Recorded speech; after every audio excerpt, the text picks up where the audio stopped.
What's going on, Imperials? It's Emperor Cubone here.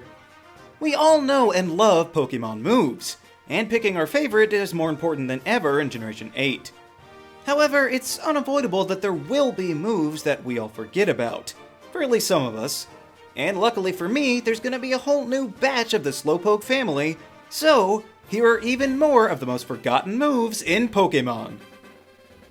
So to start off, I will cover a new move, since I find it totally reasonable to say that a recent move can be forgotten if I've already forgotten it, / have never heard of it. Snap Trap is a brand new grass-type move.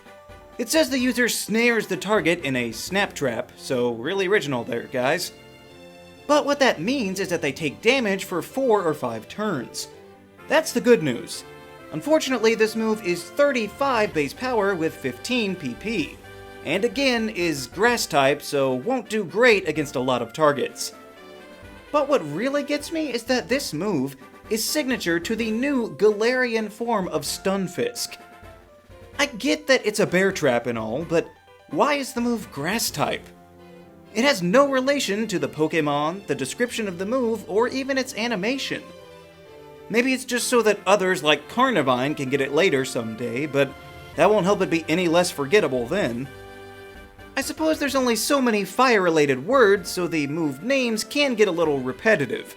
But there is one that I've frequently overlooked called Inferno. This move debuted in Gen 5, which goes back to the limited naming convention since there were already Pokémon named as a derivative of that word. Although the Japanese name of the move is Purgatory, which is way cooler. But the reason this move is rarely seen is probably because it's a 100 base power move with only 50 accuracy. That might be one of the worst power to accuracy ratios out there, with more powerful moves hitting more often. So that's the first reason. But there is more to it, I suppose, since if Inferno hits, it will burn the target, which probably explains why it's the least accurate fire move in existence. But part of its scarcity is also that of the few Pokémon that can learn it, it's usually a pretty late level, with the very earliest being mid-30s, at which point you'll likely have another fire move that you prefer. And when you look at it, even though Inferno came along with Black and White, it was almost exclusively added to older Pokémon. So unless you just hate using new Pokémon, you probably wouldn't see it anyway. And with the only post-Gen 5 Pokémon to get Inferno being Centiskorch, it's likely that this move will only fade ever more into obscurity. This next one I know people have forgotten, Spiderweb. Because if ever I mention it, there is inevitably someone that thinks I'm talking about Sticky Web, which is another move that gets all the publicity, and everyone has either forgotten or never heard of Spiderweb. Which is unfortunate since this move has been around since Gen 2. Basically, Spiderweb is a utility move that covers the foe in webbing and prevents them from escaping. It's pretty standard, but I have seen it used to great effect on occasion. The only catch is that it is predictably reserved for spider Pokémon. So while somewhat limited in potential, it was a useful tool until the men in suits decided that it wasn't consequential enough to keep it around in the Galar region. Now, a psychic-type move that I forgot about was Roleplay, which turns out is just another move that swaps you with the opponent's ability. This is different and seems somewhat less useful than Skill Swap, which changes out the abilities, and can be used to great effect in stripping an overpowered Pokémon of their scary ability, or giving it a useless ability or even a hindrance with entrainment. Roleplay just makes it to where the Pokémon both have the same ability, which doesn't really give anyone an advantage.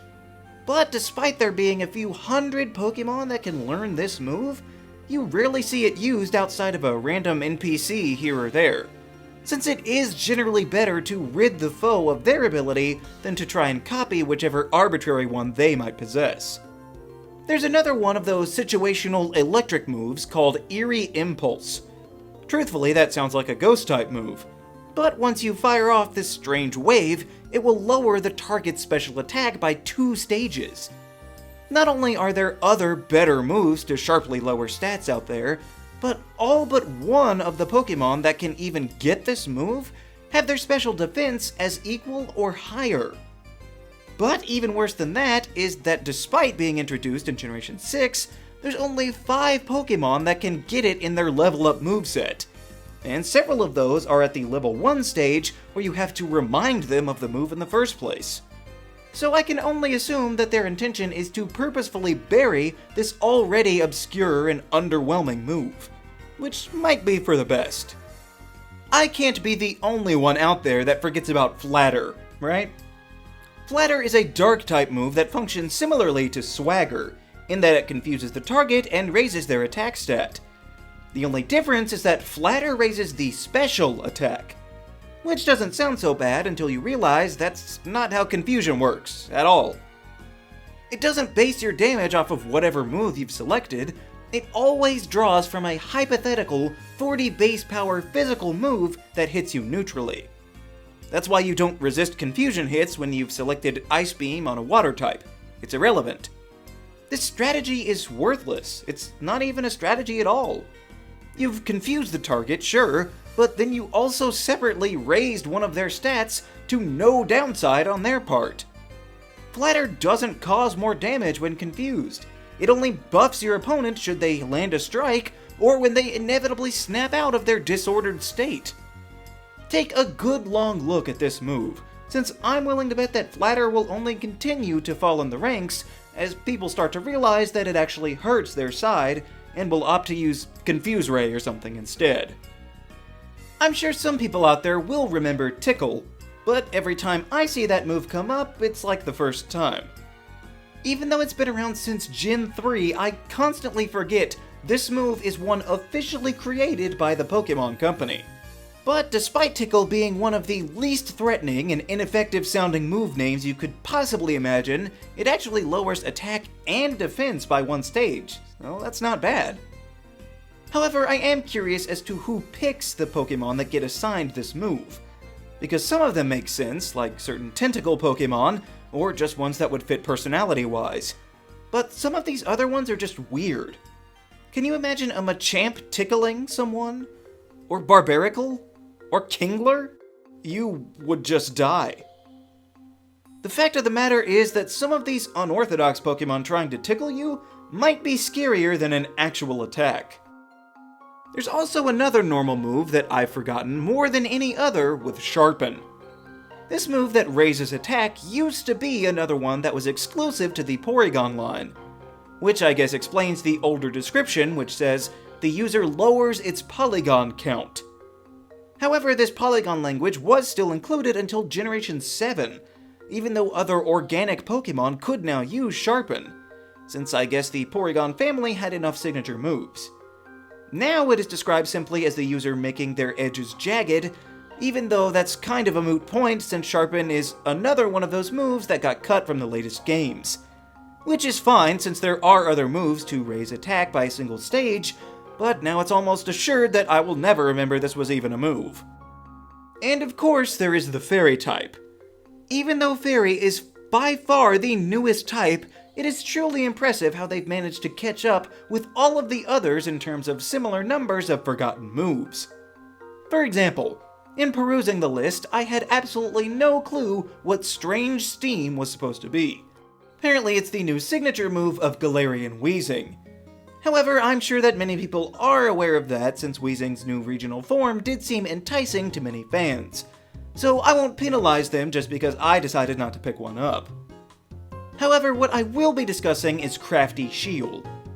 Now, this has nothing to do with actual crafting like Nintendo seems to be obsessed with in their more recent years. Rather, it protects the user and any allies from the sneaky tactics of status conditions. This is actually really useful, even if it doesn't stop damaging attacks, especially if you can swing it against notorious status users. However, that might not even be the most interesting thing about it. I haven't researched every move in the game, but I'm fairly certain that Crafty Shield is the only signature move to transfer exclusivity. Plenty of signature moves see wider distribution later on, but this is totally different. In Generation 6, the only Pokémon that could learn Crafty Shield was Klefki. Then, as we said, other Pokémon got it as a tool in Gen 7, but now in Gen 8, the only Pokemon available to use it is the Yamask family. Both of the Yamask lines can have this protection against statuses, but the originator, Klefki, isn't allowed in the Galar region, nor are any of the others, meaning that it is now technically the signature move of the Yamask crowd. That is quite the accomplishment for a move that many people don't even remember is in the game. But armed with this piece of trivia, I wouldn't be surprised if it becomes immortalized now. Maybe in 2 more generations it'll be exclusive to another 3rd line of Pokemon. We can only hope. So, those are even more of the most forgotten moves in Pokemon. Which moves do you forget about most? Let me know down in the comments. Also be sure to leave a like, share this video, and subscribe so that you too can become an Imperial today. And we'll see you around next time!